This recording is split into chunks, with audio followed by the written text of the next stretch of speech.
Hi folks, welcome to another day on the rowing machine. I'm going to row 5,000 meters on my lovely Concept 2, and I ask you to row along while I talk away to you just about stuff, right? This is one of those rows where it's not about performance, it's not about, come on, you can do it, you can go faster. It's just about keeping you a little bit kind of, I don't know, I was about to say entertained, that's not right. Distracted, is that a better word?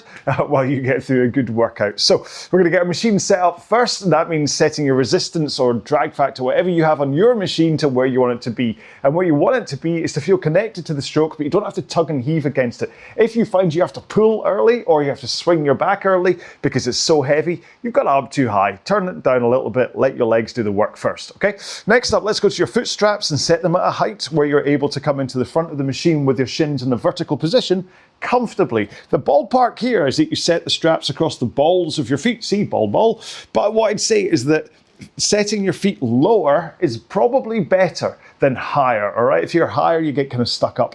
Also, make sure that when you're sitting on the seat, it's with a good posture. You're sitting up on your sit bones rather than with your hips pointed backwards, because this is where problems occur in terms of comfort and power and all that kind of stuff.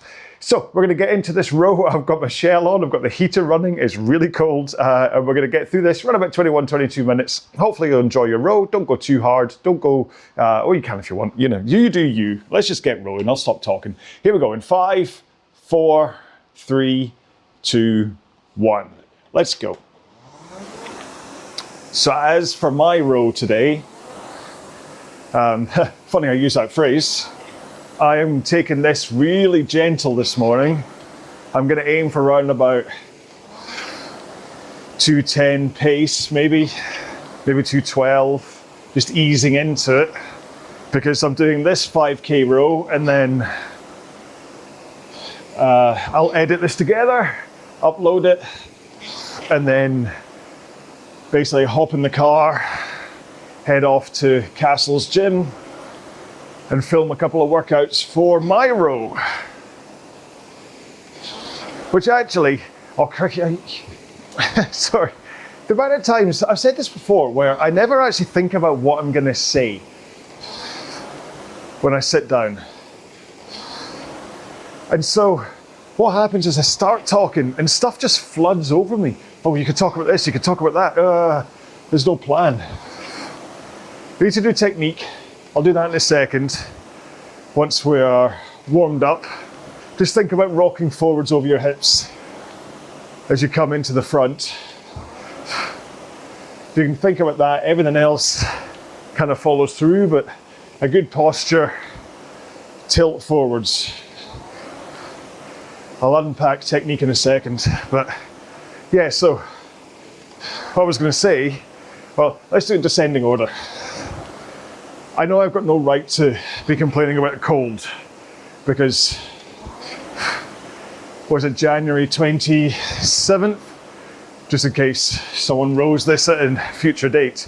But friends in the US right now have all been, well not all, but quite a lot of you have been hit by some rather serious cold weather. So me complaining about it being 3 degrees with kind of -5 wind chill, you're like, hold my beer. But still, I'm cold. Yes, that gets that out of the way. And then what I kind of was about to say, and then I caught myself, was a lot of people had been asking about my monitor setup on the machine right now. Again, apologies podcast people, you don't know what's going on here. So I'll try and describe it for you though. I have a big 27-inch computer monitor sitting where my PM5 would normally be on my Concept 2. However, the PM5 is still attached. I've just got it pushed back behind the flywheel so you can't see it. So the computer monitor is only here to show me the erg data output from my iPad, which hopefully, as long as I've not messed it up today, you should be seeing in the background. Let's hope today the only thing I have to apologize for is the content of my chat. Let's hope. The last 3 rows something's gone wrong, so yeah, so it's just a PC I've got, or monitor I've got mounted. However, the mount itself is actually designed for the Myro screen. Now Myro, I've not put that app on in the background. I don't know whether, I'll check, but the problem is just that I can't record the output from Myro. So I can't really put it on in the background, unfortunately. But the Myro platform basically is a huge 22-inch monitor, like the same, not much smaller than what I'm using now, that you mount to the front of the machine. So it's not, doesn't use an iPad or Android, whatever. It is its own system, or its own screen, sorry, that still uses a connection to the PM5, but you use the USB cable to wire into it, and it really does expand what you're seeing. Anyway, so, and it's the mount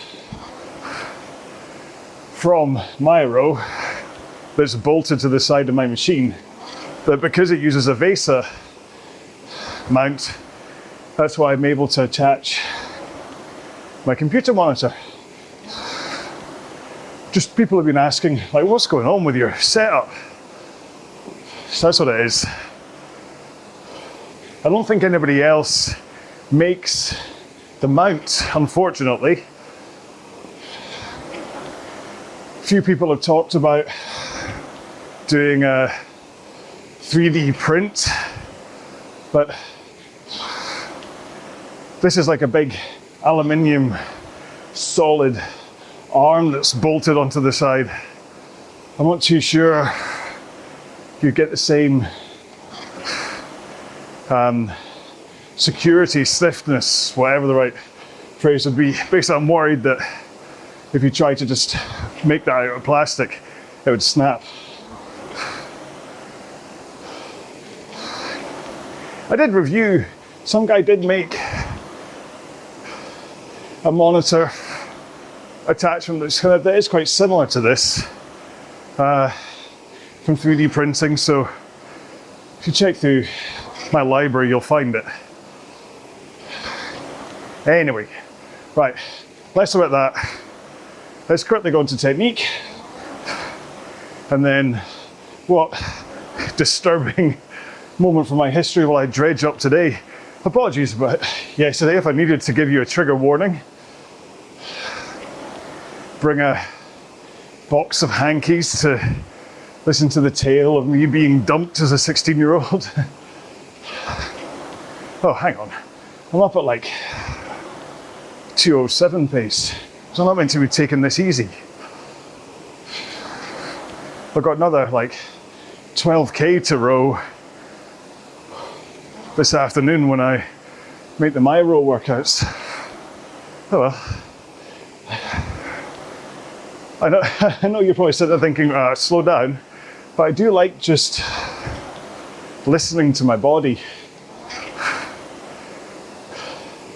Right, anyway, right, technique, move on.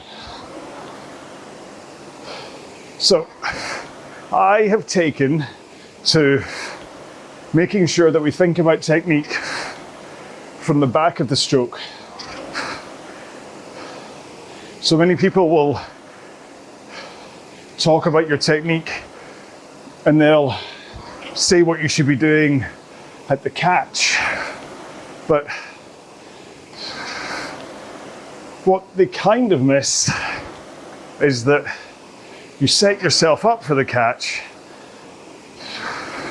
from the back of the stroke you've just finished. So as the handle touches my chest, I let it come away.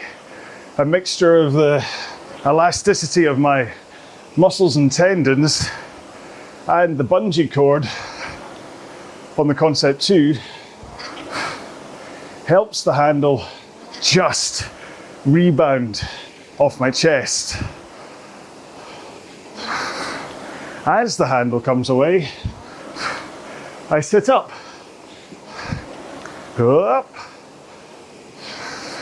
to reset my posture. It's very important that you do this step, okay? Please, handle, sit up.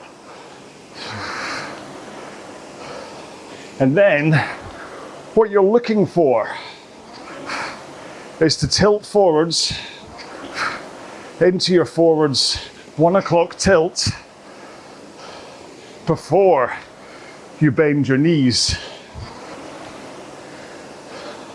But if I had to pick out the two of them, I would say it's more important that you sit up and reset your posture than trying to get in that forwards tilt before you bend. I mean, I know I'm quite lazy where I can be not quite at 1 o'clock.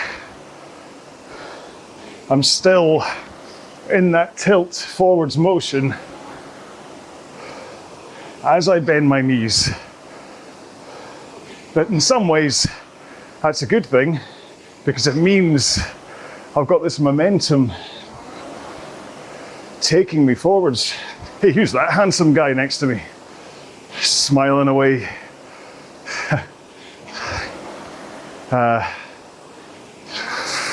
So hands away, tilt.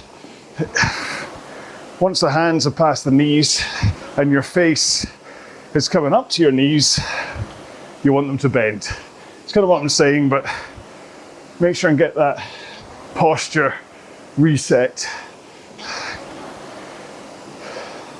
And so by the time you do bend your knees, you should be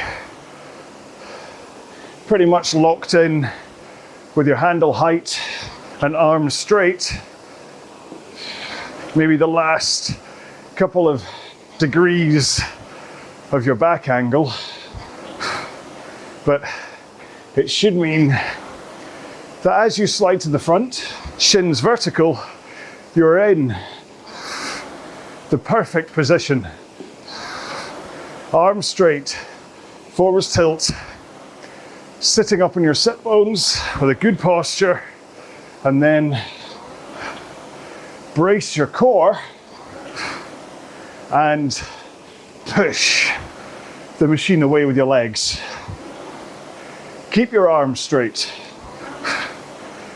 Hold that forwards tilt and push. Much better than thinking about pulling on the handle or pushing yourself to the back. Push the machine away. Then, once your legs are about halfway done, that's when you finally open up your hips and swing back, and then finish by pulling the handle in to sternum height. Wrists flat, elbows through, maybe a slight outwards flare of your elbows, not quite chicken wings, but slightly out. And then we're right back to the beginning again. Handle bounces away, reset posture. It's simple, but it's a lifetime of work to master and to stay on top of and stop gremlins getting in.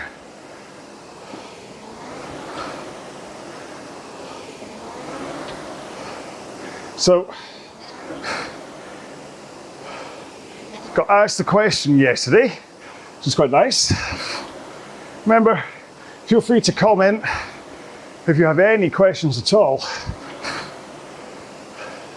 I actually got asked two. I might make a short for the second one, which is about, is it okay to let your heels come up at the front? Yes, as long as your foot plates are set to the right height and you're not over compressing and you have a good posture.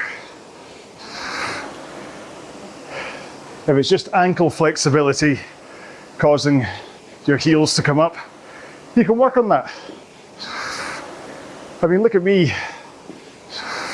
I should be coming in shins vertical here, and my heels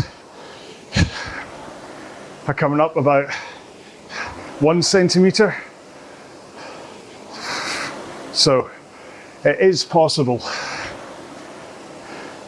But like I said, I might make a wee short video just unpacking that. But the other one was about breathing. When to breathe during the stroke. So there have been quite a few studies done that have basically said it doesn't matter whether you exhale at the drive or whether you exhale at the finish. What matters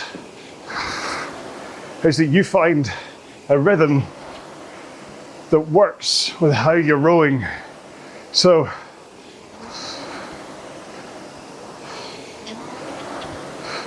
I'll tend to take at low rate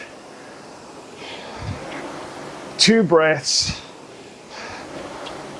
for every 3 strokes, which means that my in and out points are at slightly different times each time. Like 1 stroke I'll breathe out at the drive, and then the next one I'll breathe in, because I'm doing triplets in a 4-4 timeline.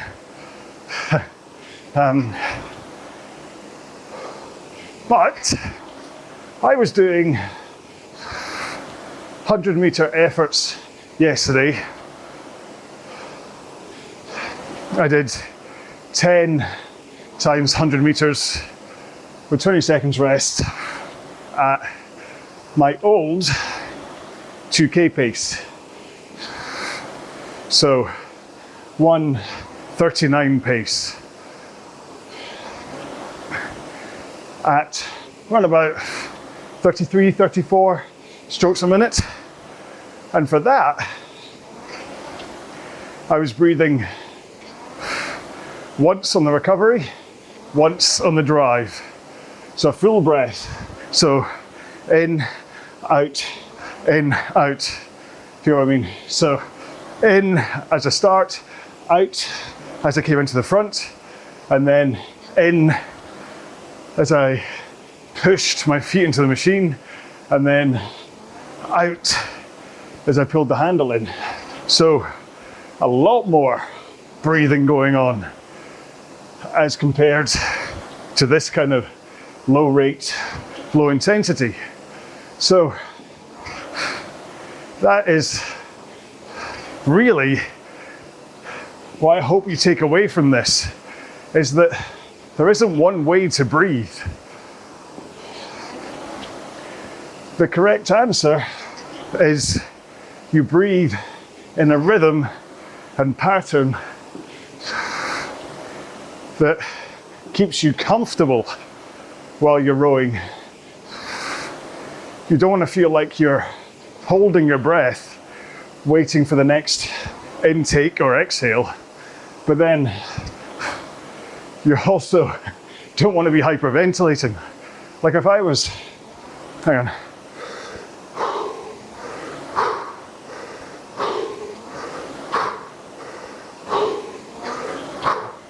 I'd end up lightheaded and falling off the machine if that's how I was breathing at this rate. But like I said, up at 30 something, that's how I was breathing. And why was I doing 100-meter sprints? Because I hit the purchase button on the British Rowing Indoor Champs this year. So I'm off to Birmingham in December to race 2K in the 500 meters in the lightweight 50 age category. So not only do I need to start working on speed again, I've also got to lose 4 kilograms, which is what, 9 pounds? So, need to get the right balance between exercise, eating to fuel this exercise. There's no point being in so much deficit that I can't actually train because I'm feeling so weak.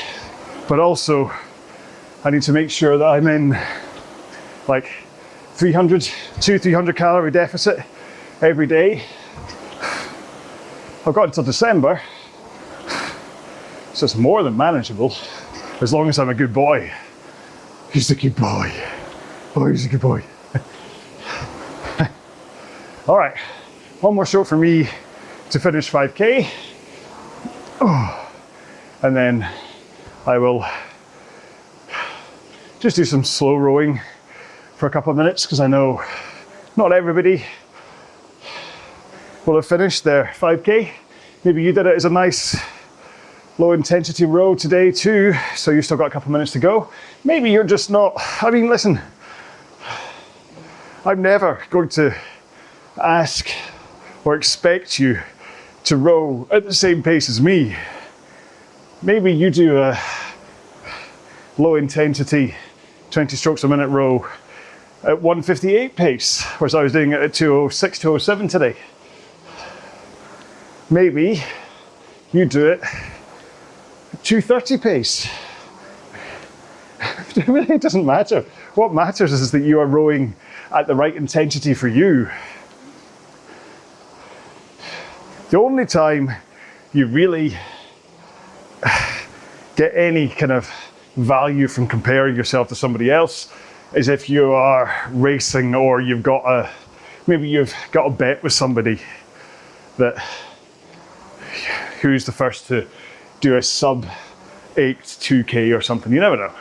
That's when comparing yourself to others does make a difference, is useful, all that stuff.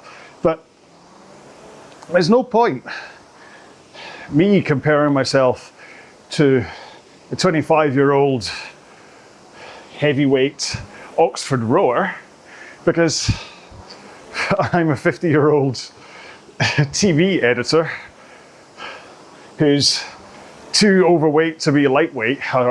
Sorry, too overweight's the wrong word, isn't it? Because that sounds negative. I am not 75 kilograms to be lightweight, so therefore I'm in the heavyweight spectrum. But there's no way that I'm going to be on a par with these kind of like 6'9" monsters. So that's why I need to get down to lightweight again. just to kind of cut that off. So yeah, so I get asked sometimes, like, what's a good pace for a 5K? How long's a piece of string? How old are you? How long have you been rowing for? What gender are you? What weight are you? And even then, it doesn't matter. As long as you're rowing with a technique that allows you to use, they keep on talking about rowing being 85% of muscles used, right? Only if you're rowing with an okay technique. If you are rowing constantly leaning backwards, not using your legs, so I'm totally missing my legs, totally missing my back and my core here. I'm using about 30% of my muscles, but suddenly I sit up, I push with my legs, I brace my core, I swing my back, I pull in my arms. Now I'm using 85, 95% of my muscles. So as long as you're rowing with a good technique, and when you sit down, you have a goal of, I want this to feel low intensity, or I want this to feel hard but not impossible, or I want this to feel absolute max. As long as you're hitting your workout intention and you're happy, honestly, it doesn't matter what pace you're rowing at. This is why when I reviewed the Merak copycat machine of the Concept 2, I was saying, as long as you don't care about data, it's an acceptable machine to use, because you can get the best, still get a good workout from it, because it's based on the Concept 2. I don't agree with copying. We're just taking someone else's idea and just basically verbatim, apart from a sticker and the materials, copying the design, messing up the electronic data, but the actual workout itself, you get the same thing. So as long as you're getting a good workout, where am I? 25 and a half. I'm just gonna stop here. It doesn't matter whether you're rowing at 2:45 pace and I'm rowing at 2:06. As long as it's about you, it's not about me, it's not about someone else, it's about you getting the workout you want. If you want to be getting faster from day to day, it's about making sure that you are getting faster from day to day. Okay, so that's what matters. Oh, right, let's get into some stretching. You might still be rowing, that's perfectly fine. Apologies if you can hear the fan noise in the background, but it's a little bit warmer now that I've rowed, but I'm still gonna leave it on. Of course, you just hear all the rain coming off the studio door. So I'm gonna do hamstrings first, which means legs on foot plates, nice and straight. Straps are loose. I flick my toes back against the straps, hands in the air, and then just fold my upper body down. And I'm just using gravity here to help my upper body come down towards my legs. And that is all it takes for me to get a really good stretch into my hamstrings. I don't need to hold on to the straps and pull myself forwards. I don't need to pull myself forwards with my, my socks or my shoes or my ankles or, I don't know, whatever you want. I don't need to do that because possibly because I'm so inflexible that this is enough for me. But hey, here we started, that 66 plus guy that's just passed us. That's when we started, and he's just going, bye. Where's he from? Is that Finland? It's not Sweden, is that Finland? Norway. Norway's that flag, isn't it? Anyway, sorry. Right, that flanneling was enough time to get hamstrings stretched. So I got to get this right. Yeah. So move on to glutes next. This is how I stretch glutes. There is a way to do it where you do the figure 4 stretch. You hold that knee down and you rotate round, pushing that knee down. I don't get enough of a stretch into my glutes doing that. So what I do, all right, yeah, is I put one foot up on the rail, my heel's basically between the foot plates, bring the other foot over so that my ankle is sitting within the kind of divot, crook, whatever you want to call it, of my knee. I should really just come up with the word for that. And then I pull the knee across, that's now up in the air, so I have a straight line between my face, that knee, and the monitor. And then I hold that knee in place. And this is really important to try and keep this knee staying in place. Hold back onto the back of the machine somewhere for stability, and then rotate my upper body around. Keeping a good posture here, that's always important in all of these stretches. Here there's the handsome fella going by again. And then, yeah, you rotate around, hold on to the back of the machine, and you should feel something going to the glutes. Don't know why I'm giggling at that. It's just the fact that there's twice he's come along, and each time, oh, there's the kitty, little kitty. It's to post out, and I've kind of commented both times on how handsome he is. It's like, should I be going into having some introspective thoughts about my sexuality? I think, I've said this before, let's swap legs and I'll have this rant, that my way of thinking about this is that guys, no matter the sexuality, I think a guy is still able to look at Brad Pitt or George Clooney or whoever and kind of go, that is a handsome man, right? So I am firmly heterosexual, but I can still look at Brad Pitt and George Clooney and Timothée Chalamet and whatever and go, that's a good looking fella. Without it being like, that's a good looking fella, I want to stick my tongue down his throat. That's not what's coming in. At the same time, I can also look at someone and kind of go, that guy hit a few branches on the way down the ugly tree. Possibly me. But it's all the shades in between, right? I'm trying to think of an example of someone who you'd say, because it's awful, you can't really tar someone by saying that they're ugly. Say Chunk from the Goonies, right? Apologies to Chunk. Not Chunk. What's the big scary one? Because Chunk's the wee boy, the overweight wee boy. That's a bit unfair. What's the guy that is? He's like, whatever his. You know who I'm on, right? That's probably a good one because he's not a real person. So we can see him. You can look at him and go, yeah, that's a guy that's not particularly good looking. But it's all the shades in between. That's the stuff that I think if you can't tell the shades in between, then possibly that's because you don't find guys attractive, right? And so that's how I see it. Answers on a postcard. Maybe this is maybe this is a cry for help. Right, what am I going to do next? Quads. Day 28. John comes out live on YouTube. Right, okay. So stand next to your machine. Rest one hand on the monitor if you wish for stability. Bring one leg up in front of you so your knee is up in the air in front of you, and then you're able to hold onto your ankle and pull your heel into your backside. Right, and then once you're pretty sure you're stable, you can stand on one foot now. Obviously, you don't have to let go of the monitor. I just like standing on one foot because it does this kind of wobbling stability. It does exercise your stability muscles in your ankles, and so why not give them a little bit of work? I mean, now that I'm 50, I keep on getting all these mail shots and things saying about, oh, strength training is more and more important now you're getting on in years. The last thing you want to do is worry about a fall. And I'm like, oh, what? How old am I? Right, rest your other hand on the monitor. Oops, see, I just did the flick thing and I went wrong. Knee up, hold on to your ankle, and then up against your backside. Oh dear. Maybe this is what today's apology should be for. This is the day when John's brain just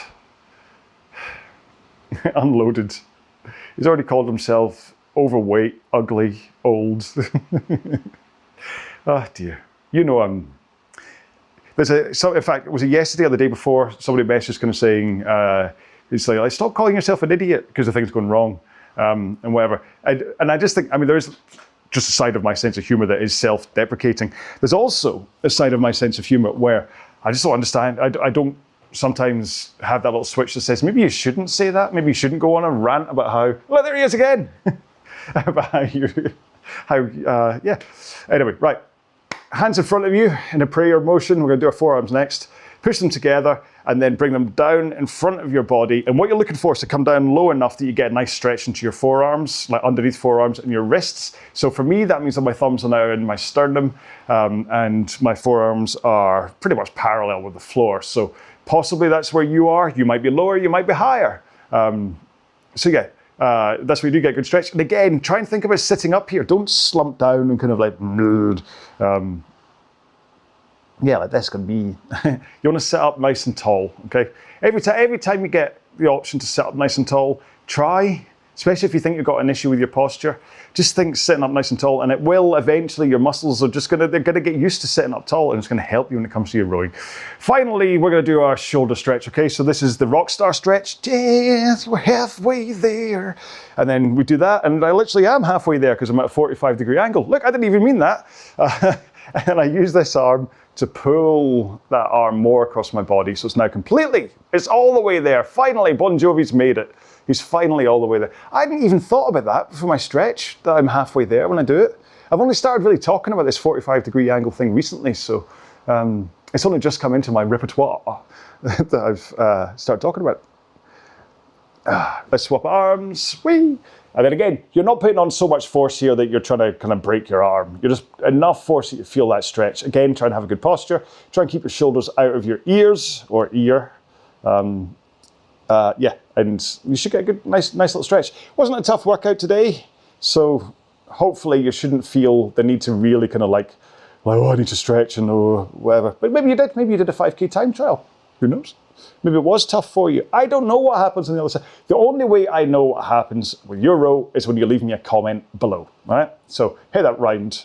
Comment below. How did your row go? Who else is coming back? There's SB. Every time I see SB, I think Sam Blythe, who used to be, when I was rowing for Fitness Matters, he was my coach. He was my I think pretty much my only ever proper coach for rowing.